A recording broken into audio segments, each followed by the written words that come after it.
Good morning and good afternoon. Welcome to another episode of Before Coffee, and it's Wacky and Weird Wednesday. We're covering all the weird, wacky news, the stuff that you're not seeing in the headlines that are going on in the world today and throughout the week. This is Before Coffee, the one and only international game show where we roll a wheel, we just got coffee in our bodies, and we're learning to read live on stream. So let's get into today's headlines. Today on Wacky and Weird Wednesday. People are horrified by lab-grown human brains. And the antisocial black swan that's found a little love in its life. Greetings from the United States, where a German woman, well, this is a different country, but the German woman who stole an ancient relic over 50 years ago returns it to Greece, and Easter Island statues are moving. What the hell? Cyprus has a cat problem. One feline for every resident. That's almost 1 million cats. Shoot. In science, a simple fatty acid could restore failing vision, and scientists are literally growing metal. That's what they say. Literally. We'll see. Human Rights Watch reject donations from comedians who appeared at Riyadh Comedy Festival. And it's Bra Day USA. Yeah, we had Braless Day just the other day. I think it was Monday. Today's Bra Day USA on Wednesday, October 15th, 2025 on Before Coffee.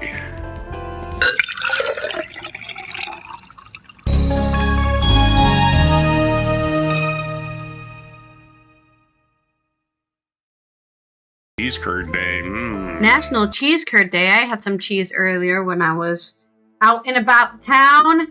I don't know what kind of cheese it was, but it was cheese with peppers in it. So the problem with this country is that they call all cheese cheese.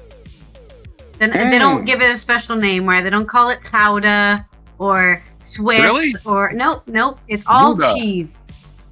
That's a Gouda. Yeah, they just say it's cheese. It's Goss. That's all. It's cheese with mustard in it. It's cheese with peppers in it. It's cheese. Okay, don't worry about it. It's cheddar. What is cheddar? I don't know. I've never heard of it. Queso. That's what it is. It's queso. Well, that's Spanish, but yeah. Also, hello, Omlin. I know I said hello to you in chat, but also hello to you. Thank you for being here and getting another rank up. 31 medals for this month's ranking up, first, second, third, whatever I call it. And I hope you're having a good Wednesday. We have some weird stories today, so let's get into that by rolling our segue wheel so we know what to say. Segue, this is the game part of the game show. Rolling the wheel. Let me get a pen and a piece of paper. It is a bad pun. Bad pun. Yeah, let's play with some words. Be right back. My first story is about... Actually, I think yes. We'll do it with the human brains one. There's a lab out there on our planet that's growing human brains. They're trying to create a biocomputer by using brains as the CPU, the computer bit of the computer.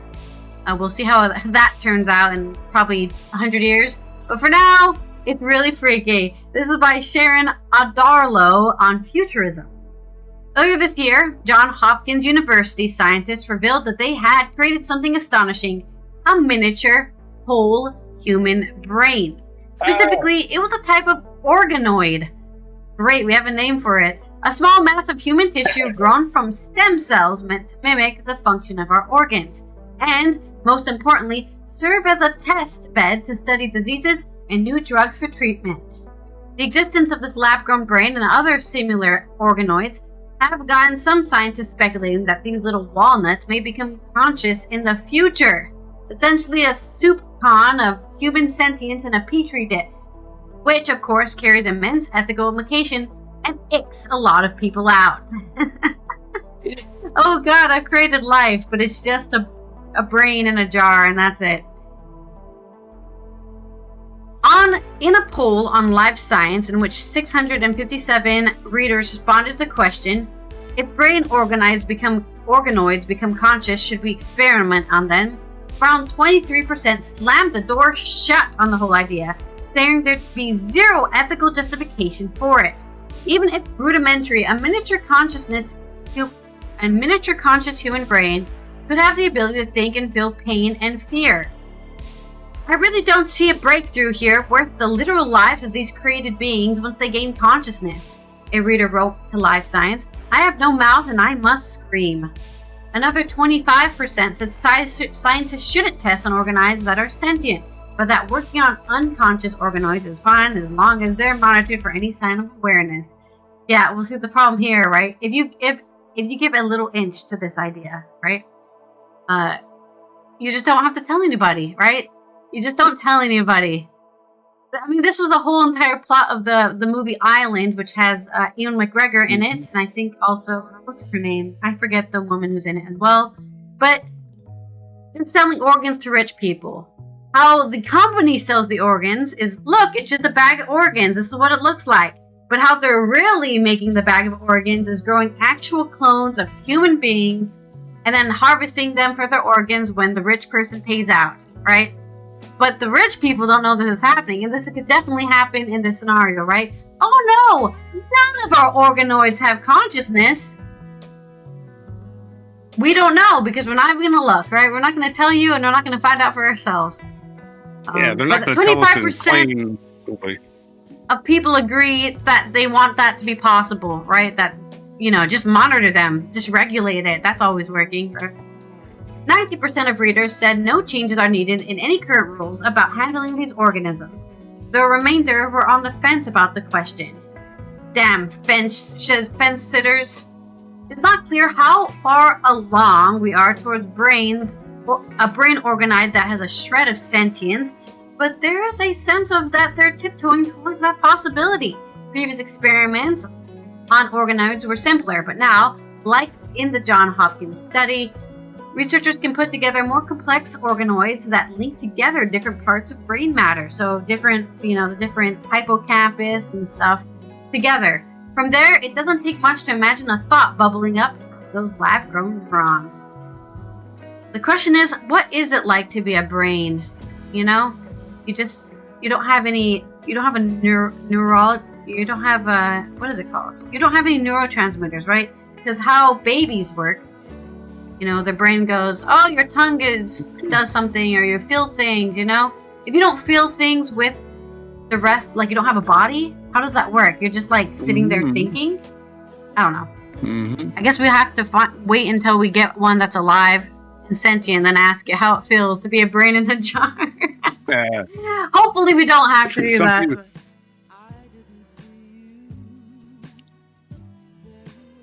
You got a bad pun about brains and jars or something? Yeah. This is great news. Let's have a cerebellation. Cerebellum. Yeah, that's another part of the brain. There's a lot of parts of the brain, actually. That's why there's entire scientists and doctors dedicated to the brain. Neuroscience. Yeah, that's right. You know the old pun, I'd rather have a bottle in front of me than to have a frontal lobotomy. All right, and then they probably will have to lobotomize their organoids, or I don't know, put them out of their misery. I don't know. Are they going to be living in misery? I don't know. Hopefully, just a hypothetical situation that we never have to discover the truth of. Yeah, my next story is here's somebody lobotomy laughing. It's like this. Ha! I find humor in that. That's what lobotomies are like. Our next story is a tale about, hardships and love and being a menace. I think we did talk about the story last, what would it be? I don't think it was last Wednesday. No, it might have been last Wednesday because this is a story from the 1st of October. But we have a little update on it. So for anyone who wasn't there last Wednesday, or I'm thinking I read the story but I didn't, this is by Joe Cummins and Mark Scriven on the BBC. An antisocial swan has been removed from a town after being a menace. A black swan has been removed from a historic town after it spent 9 months terrorizing other birds and tourists. The bird, named Reggie by locals, was captured by swan warden Cyril Bennis in Stratford-upon-Avon, Warwickshire, and will be rehomed at a centre in Devon. Reminder that swans are protected by the royal family, so you can't just go, take them out. Ooh. Mr. Bennis said the capture was what had to be done. It was the bird's behavior, which included disrupting nesting swans. He was just such a menace. He was bothering other people, bothering other swans. Like, dude, go get a hobby. I guess that was his hobby. A town resident added, he's terrorized everyone else, but we love him, so it'll be sad to see him go. But it's probably better for the river that he's gone. Mr. Bennis said Reggie had attempted to drown the native mute swans and had disrupted nesting swans on the river. Reminder that this is a black swan with a red bill. Okay, so he looks like a menace too. He's not white with the black bill. He's the complete opposite direction. Oh, going all racial, huh? Well, I wasn't being racial. I'm just saying he looks different. He's a different type of swan. He's not a mute swan. Yeah. I don't know what they're called. Yeah, I'm sure there's a scientific name for black swans with red bills. That ballet, The Black Swan, says it all, doesn't it? There you go. Exactly. Being a menace. Reggie has since been taken to a vet before he was rehomed at the Dwalish Waterfowl Centre in Devon. It's the best thing for him, said Mr. Bennis. He'll have so many mates who'll be saying, why in heaven's name did I spend 9 months in Stratford-upon-Avon? It's the people and his visitors will be very sad. So that was the update from 2 Wednesdays ago on the 1st of October. Well, we got another story, and this is a small little update. He has found a wife, or maybe a wife-to-be. I don't know why we're calling it a wife. A mate. A fellow swan. Yeah, because... This is also on the BBC. It's not written by anyone. I think it's probably just an update from their Facebook page. The Black Swan, which was moved to Devon, has already found his wife-to-be at the new home. Reggie, nicknamed the Terminator in Stratford, was moved from Stratford-upon-Avon to Dawlish, Devon. Donald Phillips from the Dawlish Waterfowl Centre said Reggie had settled in very well and had already found a mate. He explained, I'd put him into the enclosure with 2 females and he just walked up to them and they sort of followed him around and there was no aggression at all. He was just as good as gold. He was just looking for a girlfriend this whole time. Mr. Phillips said he believed Reggie had been behaving badly in Stratford because he was very frustrated and the attention he was getting was just making him more that way inclined and a bit aggressive. I can get all this human attention, but no swan attention. Why won't anyone love me? I had 2 females ready for him when he came down. I selected one of the females and I moved him on to the farm where they got a big lake and ducks and he settled in very well. I think he's picked his swan pimp here. His wife to be. So there's your goofy update on the menace from, what was it again? The Terminator in Stratford, who was just being a complete menace. And now he's found somebody to calm him down, I guess. No, he found a swan pimp. The swan pimp hooked him up. Yeah, the swan pimp. Also, hello, Demigorge. I hope you're having a good Wednesday. Do you have a pun? Yes, not all swans are violent. Reggie is swan in a million. That's a good one. He's swan in a million. All right. I should actually have the soundboard ready for stuff like that. Yeah, that deserves something. I stole that from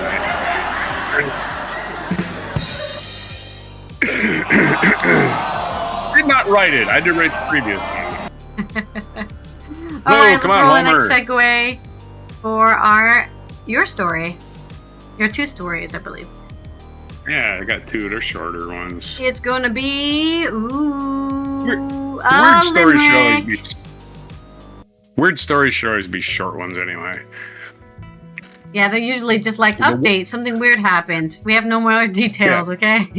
Too much information takes the weirdness out of it. CBSNews.com has a story here. Yeah, we're going to CBS. Sorry.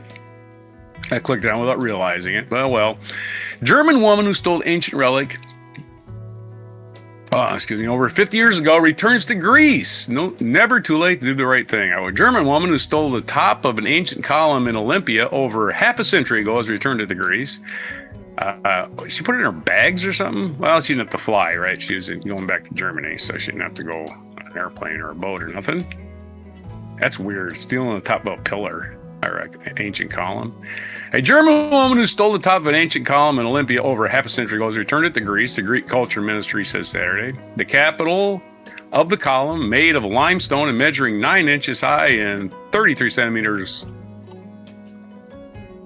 13 inches wide. Why are they doing inches and centimeters combining here? This makes no sense. Anyway, it's 9 inches high and 13 inches wide. It's a column. For some reason, they put centimeters and inches together, and like, that's so confusing. 13 inches is basically 33 centimeters at this point, I guess we're saying. That sounds about right. So it's 13 inches wide, 9 inches high, so it's the top of a column. Was taken from, and columns are round, so there's no other dimensions other than the circumference or whatever. You can figure the rest. Just use your pi, pi r squared. In a social media post, the Greek Culture Ministry praised the sensitivity and encouraged a woman who returned the artifact. It's the third artifact returned by the University of Munster in recent years. The handover took place on Friday. Motivated by recent return of important antiquities from the University of Munster to the countries of origin, she decided to hand it over to the university, with whose valuable contribution it returned to Greece and ancient Olympia, the ministry said, hailing the sensitivity and courage of this woman. And there's a picture of it. Yeah, it's the top of a column. It's got like a little, it's designed well. It's not just some ordinary rudimentary artifact. It's made of limestone.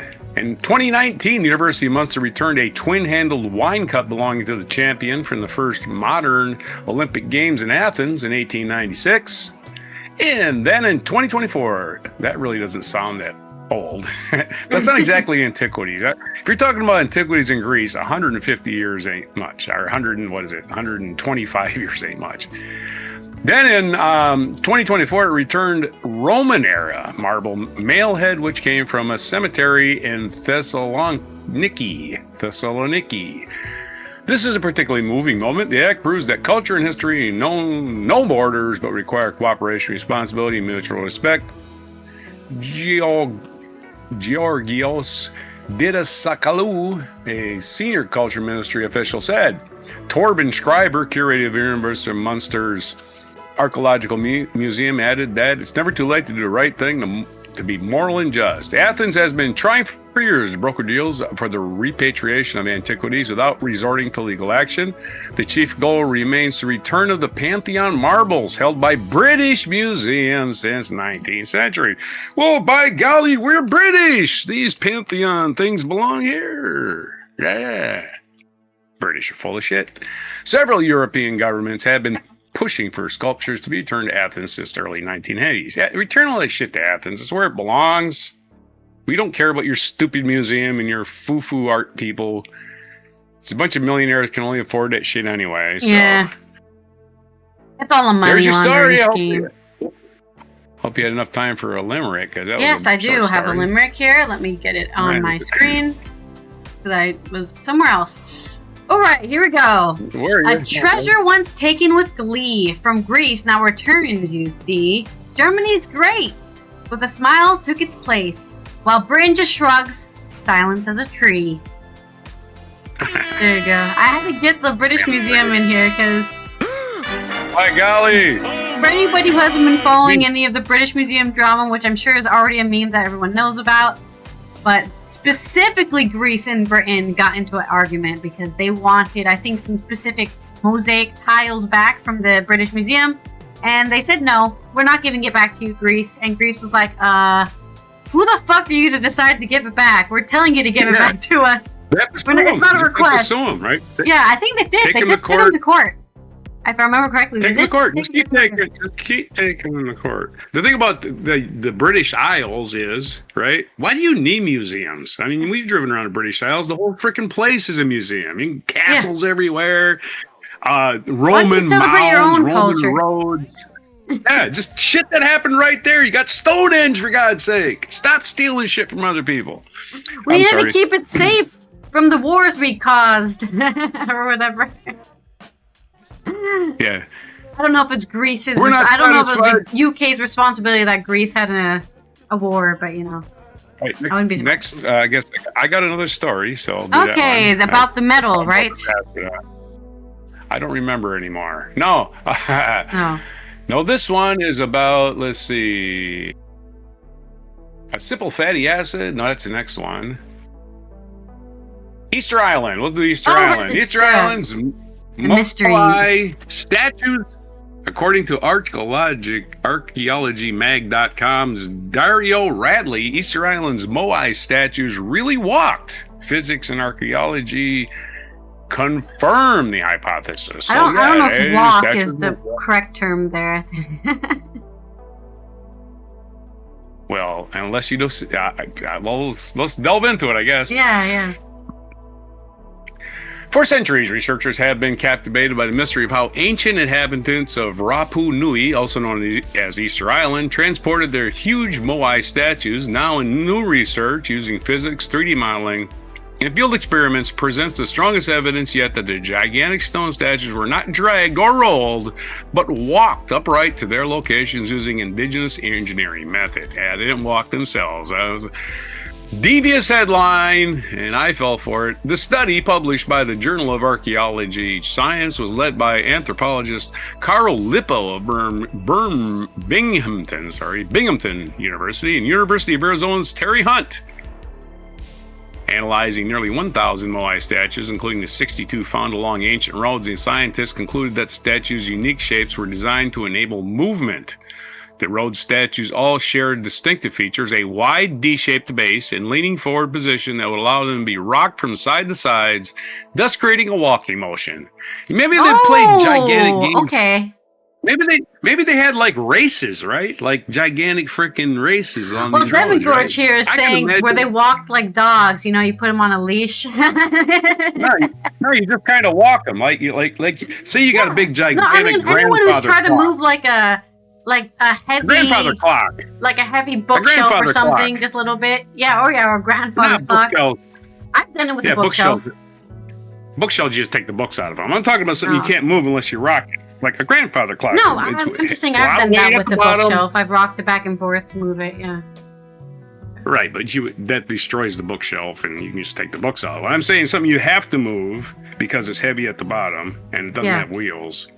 Anyway, they were just rocking them back and forth, and maybe we're having a race. That's what I'm saying. Maybe each person designed their own statue and then they said, now race them.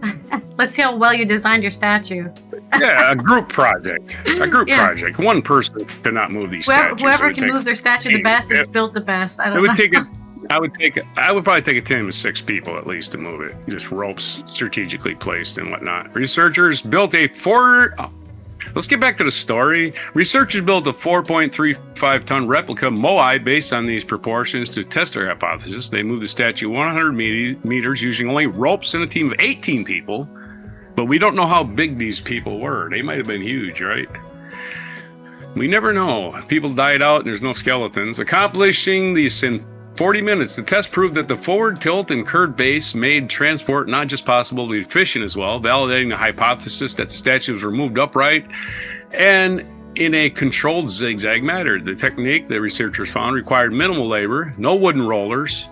They probably hadn't invented the wheel, perhaps, or not aware of the wheel. Contrary to previous hypothesis that the statues were moved horizontally through widespread deforestation.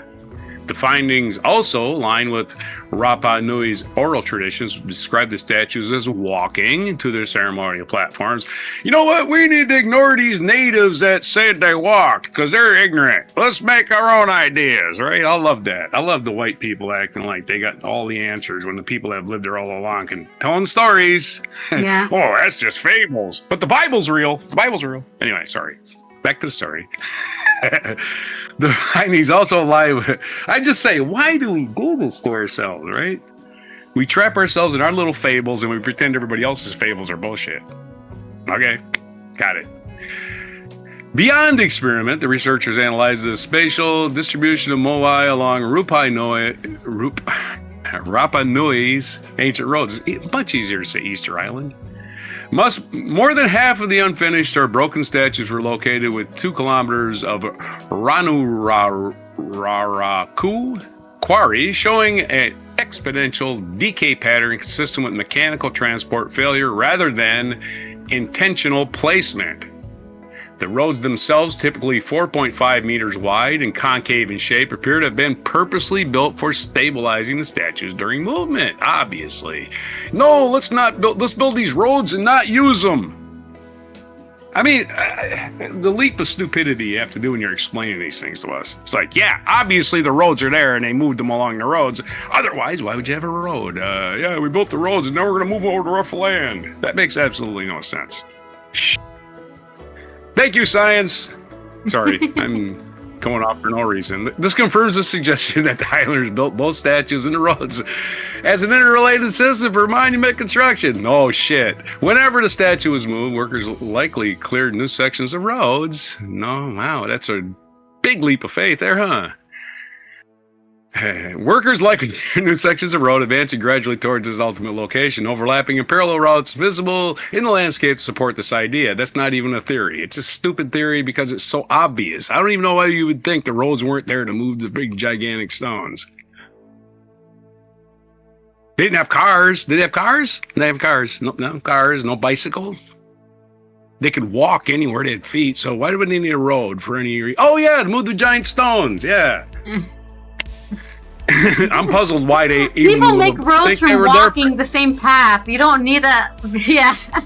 No, they made specific roads for this thing. I understand. Like, I understand that. I'm just saying roads are a natural thing that occurs. It seems so bloody obvious to me. A path. That's all. Yeah. It seems so bloody obvious to me that they built these roads for moving these stones. That doesn't even need to be. Oh, and maybe even for walking up there, right? Because they're all placed in a certain place. So like, oh, let's walk up there to go to the place with the stones. We create a path there. It's easier to walk up there. There's absolutely no way they moved these stones without a road, so I don't even know we're still discussing this. The study also answers old challenges to the walking hypothesis, such as claims about terrain steepness, rope strength, and the feasibility of transporting such large objects over even ground. According to researchers, none of these challenges invalidate the walking model. Instead, the evidence shows that a Moai design evolved specifically for this method of transport, a stunning solution consistent with the islanders' most resources and understanding of physics. So again, science learning the lesson they should have learned when they first talked to the native people of the area, instead of going, I wonder why these roads are here. And these natives, they say they walk. That's stupid. The natives don't know anything. Anyway, let's do a limerick. We must be translating this incorrectly. Maybe. Yeah. I don't know. Let's come up with another theory. Yeah, they deforested the whole place. And then they did this and they did that. Based on no evidence whatsoever.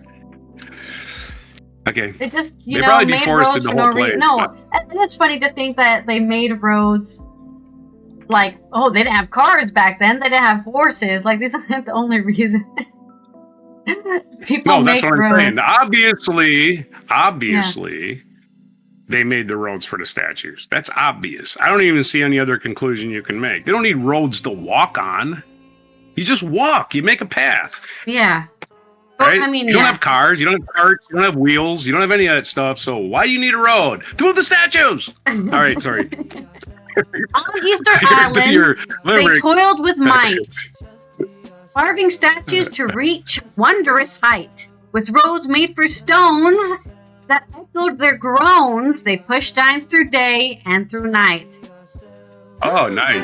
Very important they as well, right? I hope the scientists aren't thinking, oh, one man couldn't have moved these stones. Yeah, nobody's saying one man was doing it, right? Probably a group of people were helping to move the stones. Nobody's saying, there's one single person was just rocking them down the road. Oh, you're just ignorant natives. Like, you don't know how to rock there. Easter Island is where, like, Maori people would live, right? And a lot of them are quite big people. Very strong. Right.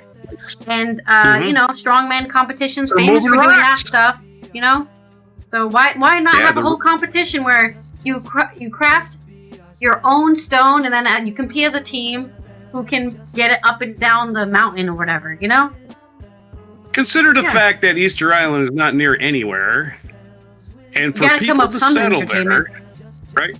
The people that settled in Easter Island would have had to row, since steam power didn't exist. They would have had to row from somewhere, perhaps thousands of miles. And who would have survived that trip? The biggest and strongest, and the biggest and strongest landed on Easter Island, and just like Samoa, right? American Samoa. It's in the middle of fucking nowhere. People, yeah.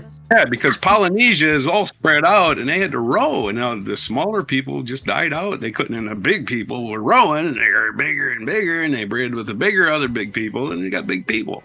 So I think Easter Island probably had huge people. That's my theory. Yeah, giants. That's, those conspiracy theorists are like, the plateaus were actually secret giant trees. No, all the giants were actually in the Polynesian islands. Right, and that's where all the giants are living. And they were not equipped, and since they were giants and they were not equipped with biodiversity, right? They interbred with their cousins, and all of the bad DNA, the harmful mutations got passed on, and they died out. That's what happens when you interbreed too much. You just become a bunch of inbreds with a lot of bad stuff, like the royal family, for instance, with all their hemophilia. Yes. I don't know if so they all got died, though. I feel like there were out. people living there when they got there. Yeah, but they're all related. They were all related, so they had no biodiversity, so they all just passed on bad traits and died out. I mean, it's a theory. I can have a theory. I just don't think that the people of the island died out. Is that confirmed anywhere? That when they got to Easter Island, they moved somewhere. Yeah. Well, they moved somewhere, or they died out, or both. I mean, famously, that's what the Maori people's beliefs are, right? That they would set on islands and then go somewhere else. Set on islands, go somewhere else. So, yeah, they could have done that. Spin the wheel. Okay, let's spin the wheel for our next story, which is going to be about cats. We talked about Greek. Where's my mouse? Why is my mouse not going to the right computer? There we go. We talked about returning artifacts back to Greece. What's my spin? Did you spin it already? I have to spin it still. Okay. Oh, now you have to write me a limerick. No, I gotta get a whole your page. Pen and paper. Okay, so this isn't about Greece. It's technically about Cyprus, but they're in the same region, and this is about there being way too many cats in Cyprus, as in one per person, I think is what I said earlier. One feline for every resident. This is from Menelaos Hadjikostis, coming out of Nicosia, Cyprus, from AP News. The island of cats has a cat problem. Surprise. Officials in Cyprus, the small island nation in the eastern corner of the Mediterranean, estimates there's roughly one feral cat for every one of its 1 million inhabitants. Though activists contend the actual population is hundreds of thousands higher. Oh, so even more than 1 million cats. Maybe 1,200,000 cats. In late September, the island's Parliamentary Committee on the Environment was told that an existing sterilization program is too limited to contain the burgeoning cat population. It's a good program, but it needs to expand, said Environment Commissioner Antonia Theodosiou, noting that the program conducts only about 2,000 sterilizations annually on a budget of just 100,000 euros or $117,000. That is not enough for that many cats. While there is no official comparative data, Theodosiou said Cyprus has gained a reputation for having a cat population that is exceptionally large relative to its human inhabitants. Change might be on the way, but funding alone won't solve Cyprus's cat problem. Appearing to heed calls for more funding, Environment Minister Maria Panayiotou announced on October 4th, World Animal Day, that the government would raise cat sterilization funding to 300,000 euros annually. The decision was hailed as a significant step forward, so more than double what they're already spending. Or I should say 3 times. 3 times what they're spending. However, Charalambos Theompoutou, chairman of the Parliamentary Environment Committee, warned against relying on money alone. There has to be a plan, he said. We can't just go ahead with sterilization without having a plan, he said. Given cats' predatory nature, a large population not only has the potential to wreak havoc with the island's ecosystem, but it could cause undue suffering for feral felines roaming car-choked streets in search of food and shelter. Cyprus has a long history as a cat-loving nation, where cat food dispensaries and clusters of tiny houses are a regular sight along popular footpaths. 2 decades ago, French archaeologists unearthed what they believe to be the earliest evidence of a domesticated cat in a 9,500-year-old Neolithic village. They found the bones of a cat close to the skeletal remains of a human, suggesting that they were buried together. Adding that this long history of human-feline connection is the 4th century legend of St. Helen, who, after finding true cross in the Holy Lands, brought over a couple of boatloads of cats to deal with the snake infestation. A monastery that serves as a feline safe haven. St. Nicholas of the Cats still exists today. With tourism a key economic drive for Cyprus, the island's cats have become a major attraction for the millions of vacationers who descend on the island every year. The well-fed felines are a common sight, often seen feasting on leftovers provided by visitors at the plethora of restaurants where they are like to hang out. Yeah, don't eat in a cafe in Cyprus and not expect a cat to be begging for food. Demetris Empaminodas, president of the Veterinary Association, attributes the exploding population to unchecked breeding, particularly in high-concentration urban areas, and to more kittens surviving birth thanks to ordinary folks offering care. They don't want to see a cat die on the streets. The current government-run program disperses its budget to the municipalities, which, in turn, fund private veterinarians to sterilize cats brought by animal conservation groups. Authorities acknowledge the program is ineffective. The country's state-run veterinary service, which is in charge of sterilizations, conceded that the program's capabilities are lesser than the real need. To reassess what available funds could be redistributed, it has asked local government authorities to submit reports on locations with large feral cat concentrations.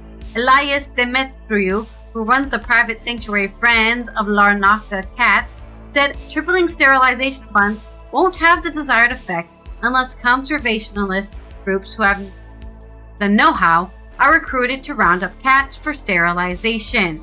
So you need not just money, but you need people to know what to do. You need actual people to volunteer to work with sterilizing these cats.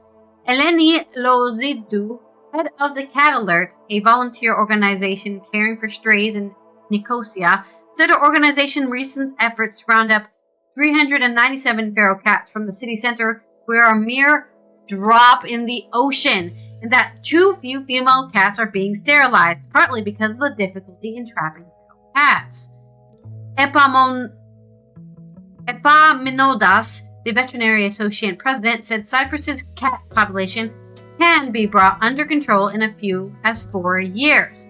This would be possible, he said, if authorities coupled together a unified sterilization plan that would put private clinics at the forefront of the effort by offering free-of-charge neutering without all the red tape that complicates the process.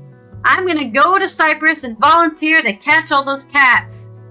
One journey to 1,000 cats. I bet you I'd get a lot of views on YouTube too, right? If I just like film myself being like, we caught another one today. We caught 5 more today, and then I would have like a goal to catching 1,000 cats, and then I'd keep on increasing the goal, and then other people would come help, and then we'd get rid of all the cats. Not get rid of them, sterilize all of them so there's not so many cats. Because the thing is, right, because there's no natural predator and there's also no natural prey for these cats, right? They're just kind of starving out on the street, they're suffering, and there's too many of them. It's not a balanced biome because they're in a way they're invasive, right? They're not supposed to be there. The association has proposed a plan that would identify major cat concentration centers where authorities can round them up and take them for sterilization at designated vets. You know how we have sheep, like dog that round up sheep? We need something to round up the cats, you know, and just round them all up and put them in a pen. And then, you know, what they do with sterilized cats is they usually, after they sterilize them, they like take a nip out of their ear. So if a cat is missing a part of its ear, you know, it's already been sterilized. So, you know, so instead of putting a tag on the ear like you do with sheep, right, you just sterilize, next, and then you process them all. And maybe get them off the street. But yeah, it would require a lot of designated vets to do all of these sterilizations. The initiative includes the creation of a smartphone application that would allow anyone to help authorities locate such large cat concentrations. Similar to Pokemon Go, right? You can report lots of Pokemon found in this location. So, but instead you open your map and it's like, I've seen 20 cats just in here, this area today. Okay, we're gonna go check this area. It looks like there's a lot of cats there. The state can avoid bearing a full cost of the program by setting up a fund where people and businesses can donate. According to Epaminondas, I will say these Cyprian names correctly one day. The minister's announcement about tripling the sterilization budget, he said, could act as a significant incentive for more corporate donations. The cost of sterilizing a female feral cat in Cyprus is €55, $64, which goes up to €120 for domesticated cats brought in by owners as they receive more specialized care. Oh, so you're basically saying the feral cats get like the back alley procedure. Domesticated cats get the nice luxurious one where they're probably given, more time to get used to therapy or something. Theodosiou, the environment commissioner, said that her staff have worked on a long-term strategy that would bring together government, conservationists, and volunteers to establish a precise cat population count and pave the way for a mass sterilization program. The plan would also legalize private cat sanctuaries. There are solutions, Cat Alert Chief Noe Izidu said. So yeah, that's another way to get feral cats off the street. Just let people pick them up, put them in their house, and say, I am now a private cat sanctuary. I'm opening up a cat cafe. I've, taken care of all these cats. I've got the fleas out of them. I gave them, sterilized them, got them clean. And now they're here to, I don't know, cuddle with you while you work on your school work or something. But there's my story on the cat house. Wacky island that is Cyprus, the cat sanctuary itself. Imagine Cyprus. I don't know if they've ever had a real functioning government, but we'll see. Really, they're in a bad spot. They've always been in a bad spot. It's just where they are. Okay, here's your limerick. Cyprus is deluged with many feline for tourists to feed while they dine. But there is local unease about potential disease, so sterilization is the new design. It's really, I thought there would be more words that rhyme with feline. Oh, wait. Yeah, sometimes the good old noggin doesn't work that well, does it? That was good. I think I did a good job. All right, let's go to our next segue roll and to your story. Nothing was rhymes the one with about Cyprus. the metal. Nothing rhymes with Cyprus, by the way. Just let you know. Yeah, you have to make some sort of other kind of word rhyme, like. Yeah, the examples were sad. Something scientists, or something. for instance. Scientists. Okay, the next Oh, I didn't even read the segue. I was too busy looking at something else. Oh, haiku! I'm gonna write you haiku for your story about metal, science metal. Oh, I got two stories, but let's do it. Simple fatty acid. Let's do I guess we're doing the metal one first, since you mentioned it. Okay. PopularMechanics.com. Darren Orff. That sounds like a creature from the. Do you want me to just play this video to the end? By the way. You could do that. Okay. Yeah, there's nothing but good jokes in it, by the way. It's just make sure. Straight. I mean, you can hate on Woody Allen all you want, but he's funny as hell. Scientists are literally growing metal, according to Darren Orff. And like I said, sounds like a character from Lord of the Rings. Oh my God, it's the Darren Orffs. They're coming to get us. One of the most well-known and intricately detailed types of 3D printing, VAT photopolymerization, uses light to form structures from photosensitive resin. The new study has found a way to leverage this technology to create 3D printed metal structures 20 times stronger than those made by traditional methods. The new process uses gels to form a blank lattice and then grows metal on the structure before removing the hydrogel. While 3D printing has revolutionized the way we make things, it's actually an umbrella term for many different methods of new age manufacturing. For instance, most of us know some garage-bound tinkerer who's at least dabbled in fused deposition modeling, or FDM. I don't even know what the hell that even means or what he's talking about. I guess you don't know anybody who does that. Most of us know that. Okay, I guess I don't get out as much as I used to. Don't get around much anymore. Okay, well, I'm definitely dabbling in fused deposition modeling, or FDM, where extruded material, typically a kind of plastic in most home setups, can be used to build any variety of objects layer by layer. This guy runs in circles of people that have lots of disposable income, right? Because ain't no damn way I know anybody that can set this shit up. No damn way. I don't know who this guy knows. But there's also a group of methods collectively known as additive manufacturing, or AM, which includes techniques like powder bed fusion, sheet lamination, and direct energy deposition.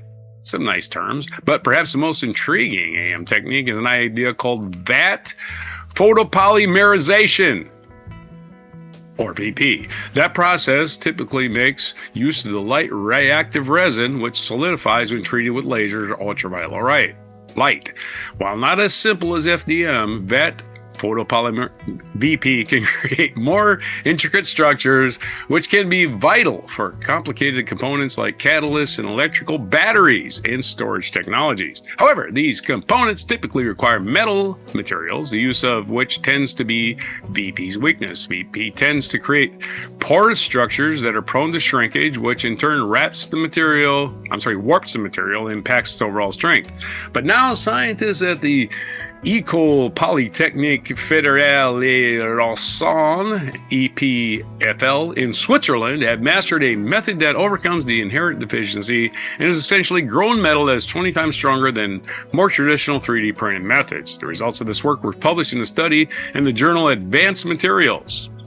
To pull off this impressive feat, scientists first 3D printed a lattice made of hydrogel. Then they soaked the structure in metal salts and tiny metal-containing nanoparticles that spread throughout the structure.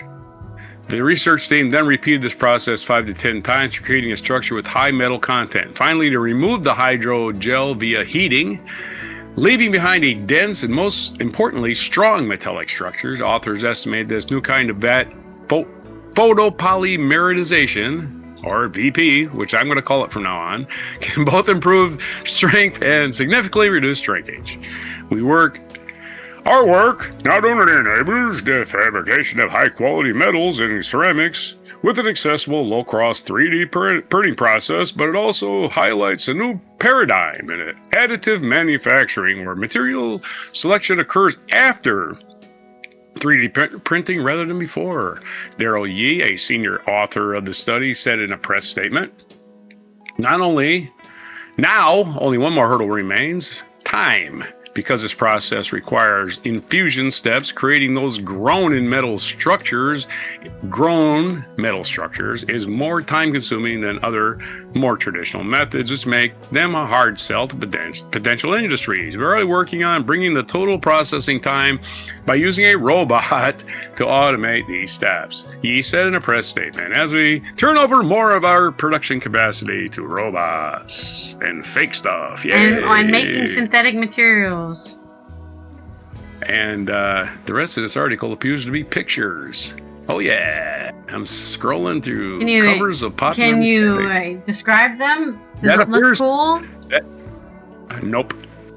Oh. That's the end of the article, because I was like, wow, there sure is a lot left, but there wasn't. There are just about 14 pictures that were just all covers of popular mechanics, and that's all they were. All right, so there's your story. So if you're a 3D printing nerd, new technology unlocked, I guess is what they're saying. Yeah, I'm lost on this. Most of us know somebody that has a 3D printer in their garage. Okay, what circles do you run in? I mean, I do. I don't know anybody. My neighbor also works in manufacturing, so it's kind of just like, instead of having to buy a part, you just print it yourself, kind of thing. Right? If it's made out of plastic. Maybe Maybe I knew maybe I do know somebody, but I haven't talked to them in 40 years, so it doesn't really count, right? Like, hey, do you I have have no idea of to be able to print metal in your garage? Oh, actually, yes, I am one of those people. Okay, let's give you a I'm gonna haiku. send on Facebook, man. Okay, all my In friends out labs- there. Anybody can print 3D. In labs, Okay, metal good. flows. Nerds shape dreams with deft fingers. Future forged in steel. That's why you can take nerds as an insult if you want, but I think it's just a nerdy thing to be like, I'm making fiber almastic compounds. Oh, shut up, dude. I think it's like it's so futuristic that it's just one step in. If we call it something process. people can understand, they'll think it's really cool. I made stuff in my garage. Probably the government will probably kick in your door and confiscate it. I'm a or mad something, right? scientist. I would say. Yeah, government will confiscate it and say you're doing some I terrorism. mean, I do shit. think That's the what 3D happened. printing stuff is That's cool. what happened in There's like a lot America. of shorts and TikToks out there of just like these cool things people make, but I'm like, all the energy that goes into that, right? Because this machine has to run sometimes a whole day, 24 hours. It's just printing in the background. Right. Oh, you can print a gun. You can print a gun. Everything but the firing pin. Yeah. And now you can print the And firing pin too. if you are a good enough engineer and you're good at CAD, you can design anything. And it might work. All right. Just saying. Next story. Next science Again, day. do you want to re-roll? No. You don't. I got another story, man. Oh, you gotta got do another story? the Okay, same sorry, I thing didn't you did. know. Next story. ScienceDaily.com has a story with nobody's byline. A simple fatty acid could restore failing vision. This applies to me because I have failing vision. Yes, sir. Doctor said, hey, you're going to have cataract surgery in a couple of years. You want to schedule it now? I was like, no, get the hell away from me. Schedule it now. They're not even there yet. Well, we can schedule any time. Okay, whatever, man. When I start going blind again, I'll come see you. Simple fatty acid. Excuse me. I got to work. Hey, simple fatty acid could restore failing vision, it says. Changes in eyesight are one of the most familiar effects of getting older. And believe me, when I went to the eye doctor, I was the youngest person in there by a decade, usually. At least, probably. Changes in eyesight are the most familiar effects of getting older. Sit in a dim restaurant with someone over 60, and you might hear, hold on, let me pull up my cell phone. I need more light to read the menu. But what if declining vision with age could actually be reversed? Researchers at UC Irvine have taken a closer look at that question, investigating potential treatment aimed at slowing or even undoing aging in the eye while also preventing age-related diseases such as macular degeneration. We show the potential of reversing age-related vision loss, explains Dorotha Skawarnska-Karakujish, PhD. What a name. An associate professor of the Department of Physiology and Biophysics at the Department of Ophthalmology and Visual Sciences. The study, conducted in partnership with scientists at the Polish Academy of Sciences and the Health Medical University of Potsdam, Germany, presents findings published in Science Translational Medicine under the title Retinal Polyunsaturated Fatty Acid Supplementation Reverses Aging-Related Vision Decline in Mice. That's right. 3 blind mice, not anymore. There's only 2 blind mice. Because one of them can see. One of them can see now, so there's only 2 blind mice. The understanding the aging gene. The research builds on earlier work involving the elongation of very long chain fatty acids protein. Or if you want an acronym for that, it's called the ELOVL2. The elongation of very long chain fatty acids protein 2, or the ELOVL2, a well-established biomarker for aging. We showed that we have lower vision when this enzyme is inactive, says this woman with this impossibly long name that I can't pronounce, who is also part of the Robert M. Brunson Center for Translational Vision Research at the UC Irvine School of Medicine. In a previous study, boosting ELOVL2 activity in aging mice increased levels of the omega-3 fatty acid docosahexaenoic acid, or DHA, in the eye and led to better vision. Let's call it DHA now. The new research aimed to find a way to achieve similar benefits without depending on that ELOVL2 enzyme. As people age, changes in lipid metabolism reduce the amount of very long-chain polyunsaturated fatty acids in the retina. This decline can impair vision and contribute to AMD.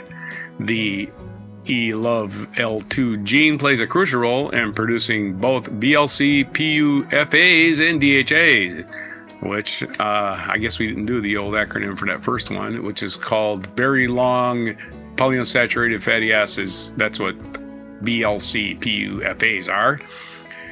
When researchers injected older mice with specific polyunsaturated fatty acid, their visual performance improved. It is a proof of concept for turning lipid injection into possible therapy, says, well, let's try your name again, Skowronska Krauzik. I'm not going to try that name again. This was important that we didn't see the same effect with DHA. Others have also questioned the ability of DHA to slow AMD progression. Our work really confirms the fact that DHA alone cannot do the work, but we have this other fatty acid that is seemingly working and improving a vision of aged animals. We also have shown in molecular level that actually reverses the aging features. Furthermore, the researchers found genetic variants of the ELOVL2 enzyme that correlate with faster progressions of AMD. That's macular degeneration, abbreviation. Now we actually have a genetic connection that disease in its aging aspect, says the woman with the impossibly long name. So we could potentially identify people at higher risk for vision loss progression. This could lead to not only therapeutic treatment options, but also targeted interventions for prevention. Now, I'm all about that. If I don't have a freaking surgery to repair my shit, I'm all for it. If it's an injection, I'll take it. These findings have only further solidified her view that importance of this enzyme, I'm pretty convinced, is one of the top aging genes that we should look at when we think about anti-aging therapies. In a collaboration with researchers at UC San Diego, Skowronska Krauzik has also stated to explore the role of lipid metabolism and immune system aging. That study found the lack of ELOVL2 enzyme induces accelerated aging of immune cells, suggesting that systemic lipid supplementation could also, or SLS, could also potentially counteract the effects of the age on the immune system. It also suggests that lipid metabolism might play a role in blood cancers. As our first study explored the potential therapies to address vision loss, but this information we've since learned about immune aging, we hopeful that the supplement therapy will boost immune systems as well. There's your story. I think it's fascinating. Yin says in chat, injected with fats, count me in. Yeah, and man, also, these low fat Yin, thank you for checking in and being second to claim your medals in chat.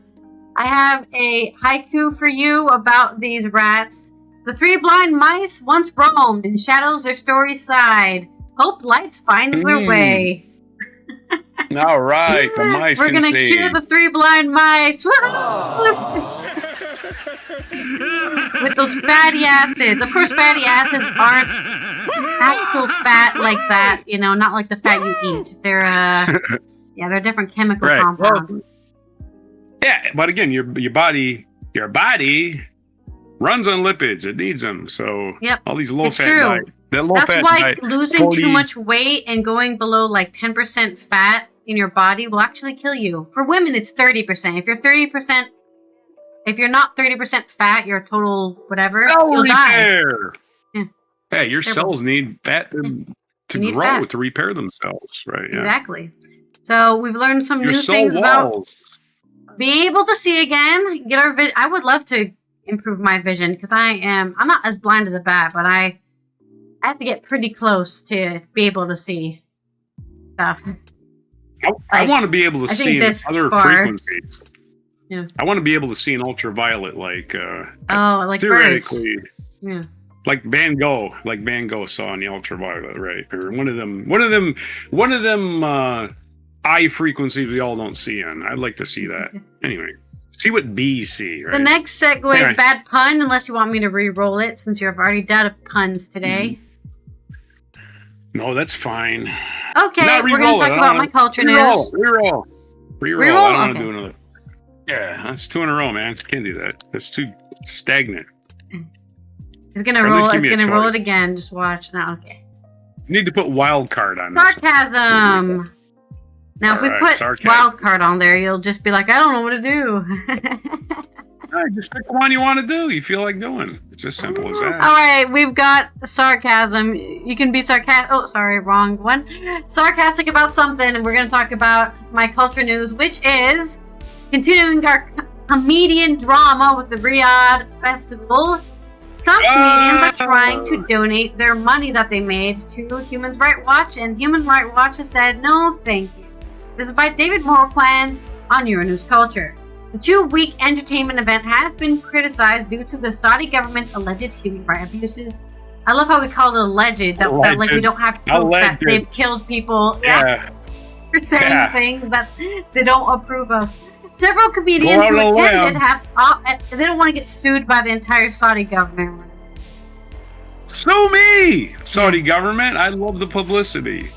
Several comedians who attended have offered to donate part of their performance fees from the Riyadh Festival, and here's everything you need to know. Several comedians have heavily criticized for performing at the first ever Riyadh Comedy Festival in Saudi Arabia due to Saudi's government alleged human rights abuses and the way it oppresses its critics.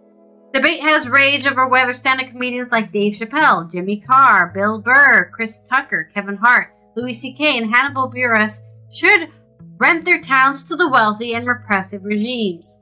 Celebrated comedian David Cross shared on Instagram, I am disgusted and deeply disappointed in this whole gross thing that people I admire with unarguable talent condone this totalitarian fiefdom for what? A fourth house? A boat? More sneakers? We can never again take seriously anything these comedians complain about unless it's complaining that we don't support enough torture and mass executions of journalists and LGBTQ peace activists here in the States, or that we don't terrorize enough Americans by flying planes into our buildings, he continued. Cross also wrote in an open letter, how can any of us take any of you seriously ever again? All of your bitching about cancel culture and freedom of speech and all that shit, done. Don't get to talk about it ever again. Hey. While Saudi Arabia has taken steps to welcome more Western influence in the past few years, an official statement. Like allowing women to drive. Wow. Here's a freaking clap on the back, Saudi Arabia. And play sports. Women are allowed to move? Oh. Nobody told me this. This whole time I've been sitting in my chair. The latest attempt by Crown Prince Mohammed bin Salim to establish a 2-week entertainment platform has been overshadowed by Hollywood's talent taking handsome paychecks, especially at a time when the battle over free expression in the U.S. is escalating under the Trump administration's threats to cancel comedians like Jimmy Kimmel or Rosie O'Donnell. Human Rights Watch weighed in on the festival, describing it as Saudi Arabia's latest attempt to deflect attention from its brutal repression of free speech and other pervasive human rights violations. The nonprofit's campaign against the event has once more put the spotlight on the dissidents who are currently detained in Saudi prisons, as well as the murder, right, not alleged, right, they murdered a journalist, Jamal Khashoggi, who was dismembered at the Saudi consulate in Istanbul in 2018. So he went to a place that's supposed to be a safe place to be, and they just chopped him into pieces. That's a normal reaction to journalists. The 7th anniversary of slain Saudi journalist Jamal Khashoggi's brutal murder is no laughing matter. Comedians receiving hefty sums from Saudi authorities shouldn't be silent on prohibited topics in Saudi like human rights or freedom of speech. HRW researcher Joey Shia said in a press release on the eve of the festival. Everyone performing in Riyadh should use this high-profile opportunity to call for the release of detained Saudi activists. None of the comics who performed used their platforms to mention detainees or human rights abuses, probably because they'd get their hands cut off. Now, Human Rights Watch have said that they cannot accept donations from comedians who generously offered to donate part of their performance fees from the Riyadh Comedy Festival. While we cannot accept it, it's not too late for them to call for the release of detained Saudi activists. Put your money where your mouth is, basically, is what they're saying. Why don't you actually do something for these people instead of saying, "Oh, I'm sorry, I supported an oppressive regime. Take my money, please! Forgive me!" Human Rights Watch didn't call for comedians to boycott the Riyadh Comedy Festival, but simply asked them to express their support for the free speech by urging the release of Saudi activists unjustly imprisoned. When pressed on the issue by Jimmy Kimmel, comedian Aziz Ansari, which is disappointing, who attended the festival, said, "You kind of have to make a choice on whether you're going to isolate or engage. For me, especially being me and looking the way I do and being from a Muslim background, it felt like something I should be part of. And I hope it pushes things in a positive direction. Look, we've got another Muslim who stays in line. Yay!" Ansari and others offered a portion of the performance fee to Human Rights Watch, donations which have been refused. For her part, comedian Whitney Cummings has hit back at the backlash over the festival, saying on Sunday's episode of her podcast, Good For You, "I guess I'm this weirdo. I don't operate under, the idea that every government and their people are the same. Yeah, Saudi Arabia is definitely very special. They're not the same as anyone else." You got that correctly. There are very few governments like the Saudi Arabian government. You think that the people of Saudi Arabia and the Saudi government all share the same values? I get where she's coming from, but we already talked about this on our show ourselves, right? The person who's in charge of this festival is also the same person who's in charge of putting journalists in jail for saying things he doesn't like.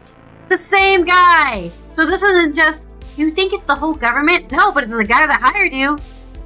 The guy you're working for. By the way, he did the crimes. If you work in Saudi Arabia, you're not from Saudi Arabia. You're from Palestine, or you're from the Philippines, or you're from someplace else. India, a lot of Indians. Yeah, India, and you have no rights, zero rights. They own you. They actually own you, and you can't leave. So you're a slave. So let's keep acting like Saudi Arabia, just another country with a government. Try quitting your job in America. Oppression, yeah. Yeah, in America, you can quit your job. You can't do that in Saudi Arabia. They'll lock your ass up. Which, that's what your job is anyway, being locked up in some rich guy's Nothing changes, situation. Anyways, let's finish the story. So, you think that the people of Saudi Arabia and the Saudi government all share the same values? So you also believe that the Chinese government and the Chinese people are exactly the same? What do we call this? A straw man? It's some sort of this thing and these things are the same because you said this thing is the same. No, we're not talking about China right now. That's the fallacy of false equivalency here. I don't know, it's probably got another name, but it's definitely a fallacy, right? We're gonna bring something up that's not related and say you believe in that too. You believe this, so you must believe this too. No, actually, I can believe separate things about two different subjects that have nothing to do with each other. Does the Chinese government also probably lock up journalists and put them in jail? And is committing a genocide against Muslims in they definitely do. Region? Yes, they're doing bad stuff too. We're not trying to be China either. And people have been getting criticized for doing stuff with China. What's the name of that? John Cena. John Cena has been doing an ad campaign with China for years, and people have always been saying, "Come on, John Cena, what are you doing? Not for the Chinese government. Not working for the Chinese government, John Cena. What are you doing?" That's saying. Whatever. So people, I'm sure people are also criticizing anyone who gives or takes money from the Chinese government too. Anyways, she added, "It's just racism." I think it took me a second because when people are going like, "You're doing something unethical," I'm like, "Oh, these must be ethical people. Let me listen." And then you're like, "Oh no, you're just racist." These are also the same people who would go, "Trump is not my president. I am nothing like our president. Other countries are." Yeah, she just fallacies. This is the comedian Whitney Cummings. She's the queen of the non sequitur? She's the queen of the non sequitur. Yeah, about she's shit just that like has nothing saying to do with random anything. shit and saying, "Oh, this proves my point because of this other random thing. It has nothing to do with it." People out there are mean, so I can do what I want. I think it's that's also a fallacy, right? You're just racist. I'm not gonna listen to anything you say. You're just racist. I'm racist. Now your other criticisms of me don't mean anything because you're just racist. I'm not racist against Saudis. I mean, I've even openly countered some things you said about Saudi Arabia, right? But I do agree that they do and did do crimes, and they are oppressing journalists. Like, that's a fact. That's not like an opinion about anything. Bill Burr. They're doing that. Bill Burr had an even better non sequitur. Yeah. Most of you people criticizing me can't find Saudi Arabia on the map. Okay. So what's your point? What's your point? I don't need to know where it is on the map to know that they're doing terrible things to people. Fucking geography major doesn't need to know that cutting up a reporter is bad. Okay. Bombing World Trade Center. Don't have to be a geography major. And the thing is, right, I guess the idea here is because this journalist is a Saudi Arabian that, well, they're allowed to cut up their journalist if they want to.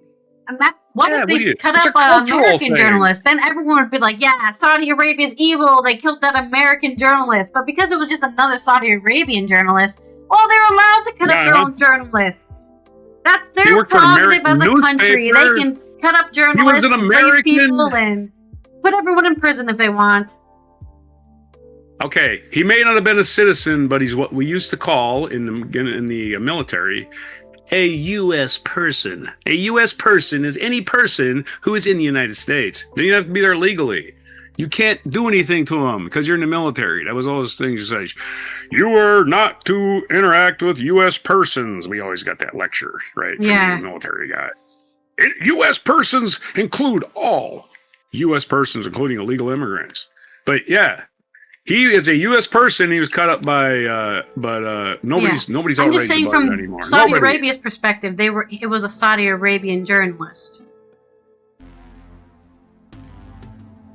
Again, we care about their perspective for comedy. Again, if there's good comedy coming out of this, that's great. But I'm just trying to figure out, here's what you do, people that took the money. Take the money and go away. Just take the money. You've already lost your reputation. It's too late, just don't try to defend it. We don't care about your explanation. We know why you took the money. Because it's money. We all do that, right? You have no idea.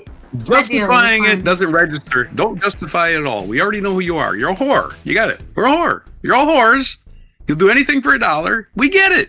Pete Davidson, whore. He's a whore. He's just a whore. All right, next story. That's the end of my story, and you can give me your segue. I guess your sarcasm, if you have any sarcasm for this story. I think the beginning of your story, you had a phrase that was really mild.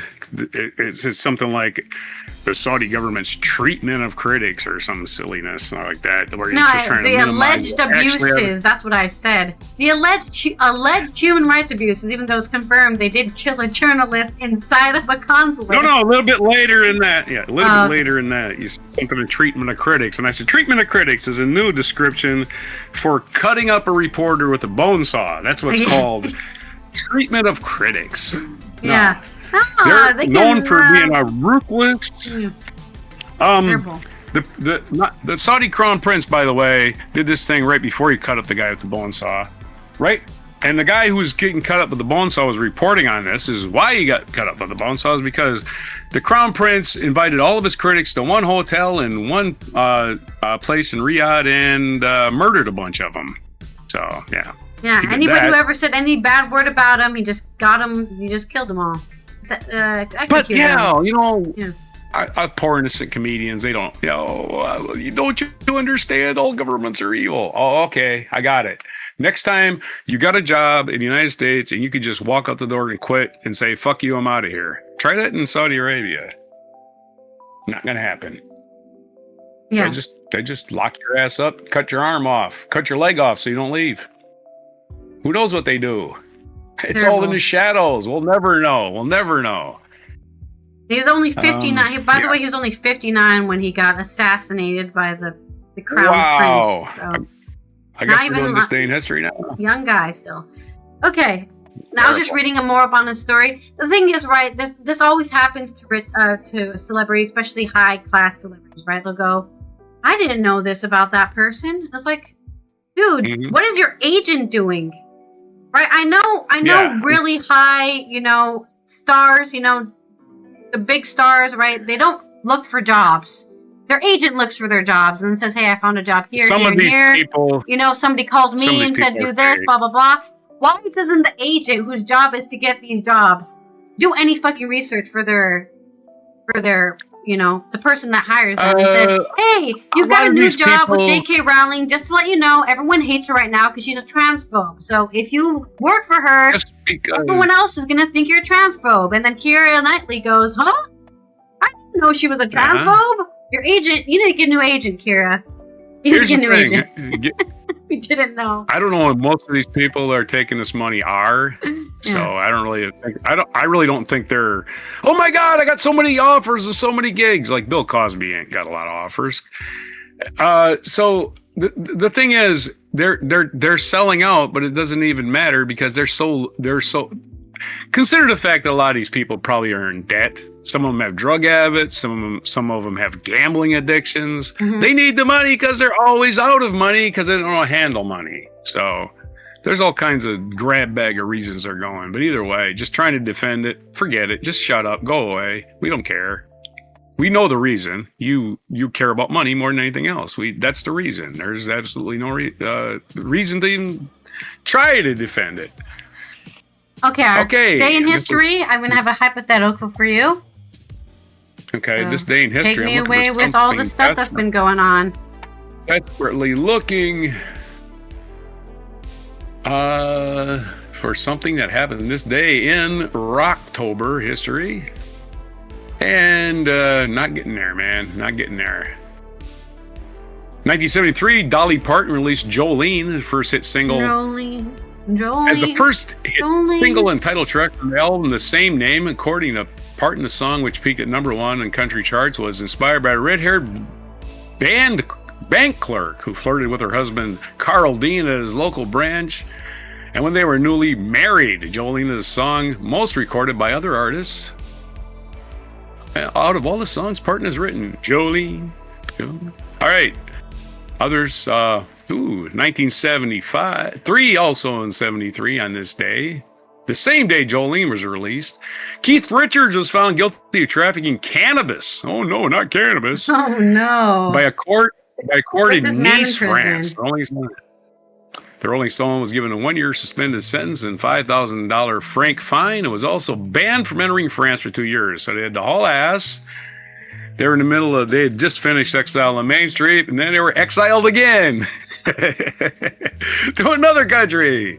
Oh, they were in exile in France for taxes, and old Keith Richards got hooked on smack while he was there. 1972, Lieutenant, let's see, let's skip that one. There's nothing really that great going on here. 1965, Jimi Hendrix signed his first recording contract. The 3-year deal with PPX Productions gave him $1 plus 1 cent of his royalties for his records. The deal caused major legal issues in the years to come. Interesting. 1960, the Beatles, minus Pete Best, and 2 members of Rolling Stones Hurricane, Ringo Starr and Lou Walters, recorded the version of George Gershwin's Summertime in Hamburg.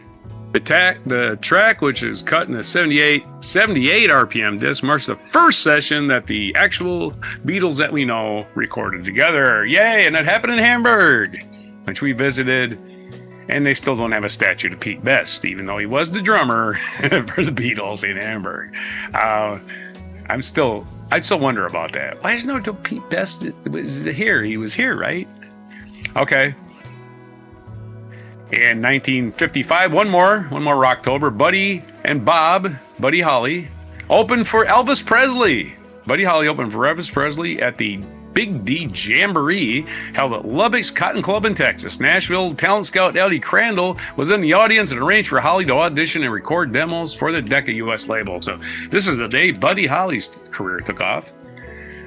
National Day Calendar. Oh no, this day in history. I went way too far. This day in history. October 15th, or go way back. We'll get through this. We will. All right. Keep going. Scrolling. All the way back to... I had this page up once, but I accidentally closed it. 70 BC. Virgil, the Roman poet and best known for his national epic, the Aeneid, was born near Mantua. We actually know the day he was born. That's amazing. 879, Boso convoked the bishops of province and had them proclaim him their king. What? Aeneid is how you say that word. Okay. I guess how I did say it. Boso convoked the bishops of province and had them proclaim him their king. Okay, there. That was in 879, and we go forward another 1,000 years. Encouraged by her uncle Leopold, Queen Victoria of England proposed to her cousin, Prince Albert. Yay! Let's have them hemophilia babes. 1844, classical scholar and philosopher Friedrich Nietzsche was born in Prussia. One of the most influential and modern thinkers, and of course, he announced that God is dead. God still has not answered that accusation, so I'm going to assume he was right. 1917, Dutch dancer and courtesan Mata Hari was executed by the French near Paris, charged with spying for Germany during WW1, which they did not call WW1 at the time because they didn't know there was going to be a second one. 1928, some 4 days after leaving Germany, the Graf Zeppelin landed in Lakehurst, New Jersey, completed its first transatlantic trip. Of course, the Hindenburg famously burst into flames in Lakehurst, New Jersey in the 30s, sometime in the 30s, but it's very glorious because it had a big old swastika on the side from Germany. He's like, hey, we're the Nazis, and then it bursts into flames. It's too bad people had to die, but one of your more dramatic videos of the early 30s, or mid-30s, I think it was, 37 or so, the Hindenburg. 1934, Chinese communists began the Long March, a 6,000-mile march. I hope you brought some food and a change of socks. Anyway, 6,000-mile trek that resulted in the relocation of the Communist Revolutionary Base from Southeast Asia to Northwest China, and the emergence of Mao Zedong as the undisputed leader of Chinese Communist Party. And China went straight to hell after that. 1940, the comedy classic The Great Dictator premiered in New York City, Charlie Chaplin's biggest box office success. It satirized Adolf Hitler and Nazism and condemned anti-Semitism. And to hell with Hitler, to hell with Nazis. 1951, the first episode of Iva Lucy aired on American television. The comedy series was starred Lucille Ball and her real-life husband, Desi Arnaz. Lucy, amor! It's just so ridiculous. That's my Desi Arnaz. Or she called him Ricky Ricardo. That's my Ricky Ricardo. Ricky, my Ricky Ricardo, it's just so ridiculous. That's how he said that all the time. In 1966, Huey P. Newton and Bobby Seale founded the Black Panther Party, the mission of which was to protect the African Americans from police brutality. It later developed into Marcus. Okay, here we go with this nonsense. All right. Called for the arming of all of African Americans and the release of blacks from jail. Yeah. And we're going to pretend that the Black Panther Party did all kinds of harm to America when it never fucking did. 1969, President Abdirashid Kali Sharma Ark, holy crap, what a name, of Somalia was assassinated. That was his name, Abdirashid Kali Sharma. Cool name, anyway. He was assassinated this day in 1969. 1987, military coup in Burkina Faso overthrew the head of state, Thomas Sankara, killing him and 8 others. That was 1987. 1993, South African Nelson Mandela and F.W. de Klerk were named the recipients of the Nobel Peace Prize for their work for the peaceful termination of the apartheid regime and for laying the foundations for a new democratic South Africa. Hooray! 2003, China became the 3rd country to launch a crewed space flight, and they called it Shenzhou 5, which was piloted by Yang Liwei, orbited Earth 14 times during a 21-hour flight. So, China entering the space race. 50 years after Russia and the United States. Crazy, right? Almost 50 years. In 2018, I didn't even know this guy died, but American investor and philanthropist Paul Allen, who co-founded Microsoft, died at 65. So yeah, I didn't even realize he died. Who's running Microsoft? I know Bill Gates isn't running it anymore. He's probably sold his shares. Who's running Microsoft? Probably some CEO who does nothing. Yeah, somebody who keeps out of the headlines, I think. Right. Paul Allen actually owned a few sports teams in his time. This day in 1959, the final conference on Antarctic Treaty. I gotta say things are final. Yeah, nothing's final, buddy. On this day in 1959, a final conference on the Antarctic Treaty convened in Washington, D.C. After 6 weeks of negotiation, the treaty was signed by 12 countries, preserving the continent for free scientific study. What if there's a 13th country that didn't sign it and said, I didn't sign that shit. This is my land. Huh? Are you going to go to war over it? I don't think we are. I don't think we will. Let's have a war in Antarctica. Hell knows. In 20 years, it might have trees, right? Our featured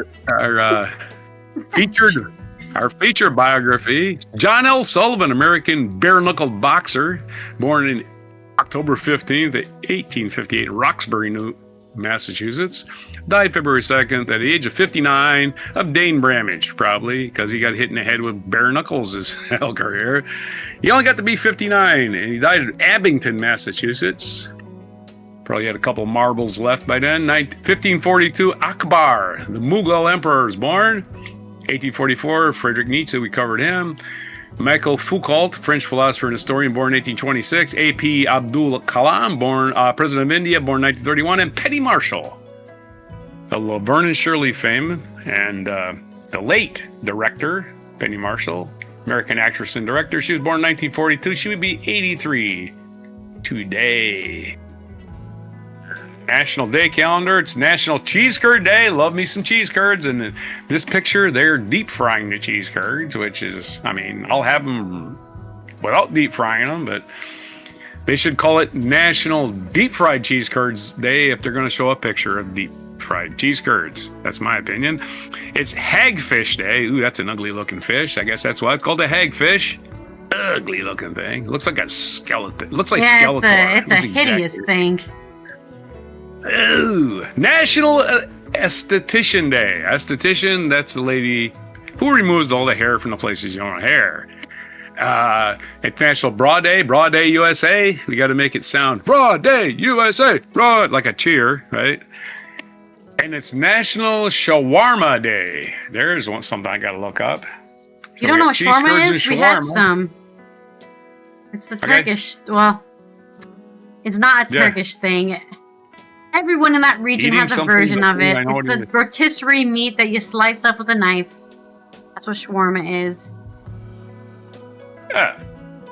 So it's basically not much different than, the shish kebab, basically, kind of stuff. There you go. No, there's your shawarma. There's your... You don't eat it on the stick. You just slice it off the stick. Your technical... Anything you rotate is like that. I'm just saying. The reason it's on a stick is so you can rotate it while you cook it, right? So yeah, but it's just a really big piece of meat, so you don't eat it off the stick. It would be impossible. It's a lot of meat. Rotisserie, again, the same thing. Yeah, it's a rotisserie. National Shawarma Day. That's mispronunciations, your haikus, your limericks, your technical glitches, everything else for October 15th, 2025 on Before Cheese Curds and Shawarma. I don't know if that would be good together. I don't know, but it's cheese, so it has to be, right? It has to be good. Cheese goes with everything. Man. You know what they say? If it doesn't taste good, add cheese. All right. Our My bacon. hypothetical is bacon. How different would the world be if we never discovered Antarctica? We just never went there. We never made a treaty. Yeah, to say no one can own it, even though the treaty doesn't exist, right? They said, oh, no one can own Antarctica, but then that kid got in trouble for going to the Chilean area of Antarctica, right? So it's like, wait, so Governments My are allowed thing to would be- own Antarctica, but nobody can go there and open a business, I guess. All the people at what is it? What's it? Cape called that goes around South America? Cape Horn. Everybody at Cape Horn, right, would be like, "Hey, Yeah. where did all the penguins go? Where did all the penguins go? They just disappear for 6 months out of the year. They don't come back. What's going on?" All right, that's it. Yeah, That's my penguins live hypothetical on that. all over the place too, as well. They don't just live in Antarctica. Right. This has been. Oh, let me look if there's a daily UN observance. There is. Oh my God! Rise up, rural women. Today is for you. The UN is telling everyone to celebrate rural women rising up and shaping resilient futures, because globally, women make up to close to 40% of the agricultural labor force as of 23, reaching over 50% in certain parts of Africa and Asia. So there are plenty of working women out there. Of course, the image we see here is a woman picking rice with a baby on her back. So she's not only caring for her family, but she's also working in the fields. Rural women have less access to a range of resources, including education, land rights, credit, right? They don't have bank accounts. So give your support for the rural women out there if you know any, and give them help if they need it. This has been Allison here from the Netherlands, Roger from the East Coast of the US, as we finish off Wacky and Weird Wednesday with all the wacky and weird news you needed to know about. We'll be here tomorrow with a list of 13 things that Roger's going to draw up for us. So it's going to be a surprise on what that is. So make sure you're following or subscribed and turn on those notifications so you know when we go live tomorrow for our Thursday's 13 list. And of course, if you would like to support the show in a monetary way, there's our Patreon, which is in the description and in chat. You can support us for as low as $1 a month. So take care of you guys out there, and let's go to our mic drop moment. Right on. With some jokes. Start at 20. Let me. I don't know how to describe her to you. Actually, you're probably familiar with the fictional movie character Eve Harrington. Fictional. This is Eve Harrington. You have to know that. I'll explain who Eve Harrington is. When I met her, was ruthlessly ambitious. But she did make an interesting Freudian slip. What'd she say? Going out, she meant to refer to All me about Eve. as a talented young director, but instead she called me a stepping stone. Isn't that true? Thanks for putting me in the spotlight. She Yeah. came from a real conservative Republican area of California. I can't remember exactly where it was. I keep thinking of This is good. of Yeah. Newport Beach, but it was one of those real right-wing Orange County, where Keaton lived. If you helped a blind person across the street, they accused you of socialism. Wow, that's terrible. It's a joke. No, I know it's a joke. Girl in New York City, a young, beautiful girl, and Keaton I know. was never I mean, she's a hippie, right? So her beauty is not conventional. And by conventional, I mean pleasing to the eye.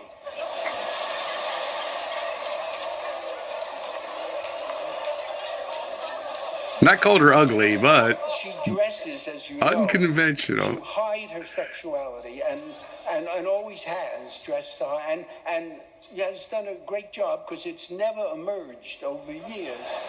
zero sexuality.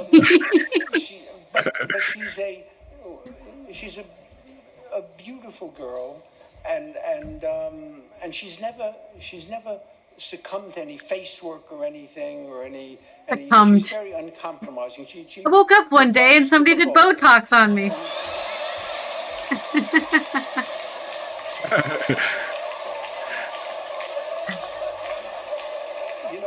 The way she would dress, I always used to say. She doesn't look that old. Keaton dressed like the woman in Streetcar Named Desire who comes to take Blanche to the institution. I'm here for you.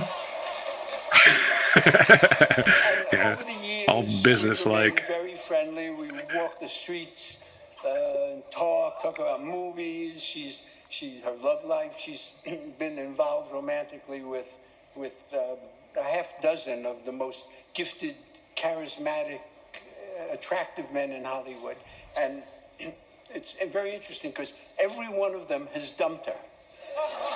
Oh no! We discussed that. We discussed. They're like best friends. You can say this shit. I'm just saying. Just general stuff, life, death. We're friends. You know, she's always had a mortal fear of death, and I tell her there's nothing to worry about because if you've ever had a colonoscopy, they give you an injection and you're out, and it's black and peaceful and nice and it's great, and so death is like a colonoscopy. The problem is that life is like the prep day. Oh, and that's not great. Yeah, the prep day is never great. That's a perfect metaphor, actually. She's a wonderful writer, and I didn't know many things till I read her books. I didn't know, for instance, that she loved me as much as she loved me. I didn't know she was bulimic. These things came out in the book. We'd have dinner. She'd tell me that she loved me, and then she'd throw up. I thought that's what was causing her to throw up. High-end restaurants, $400 for dinner, and if I knew she was throwing them up, I'd take her to Pizza Hut and save the fortune. Oh, damn. I love to tease her. From the minute I met her, she was a great, great inspiration to me. She's much of what I've accomplished in my life, I owe for sure to her. I've seen life through her eyes. She's really, astonishing. This is a woman who is great at everything she does. Actress, writer, photographer, philatrix, director. Diane Keaton, the winner of the 45th Woo! AFI Lifetime Achievement Award. Lifetime of being a...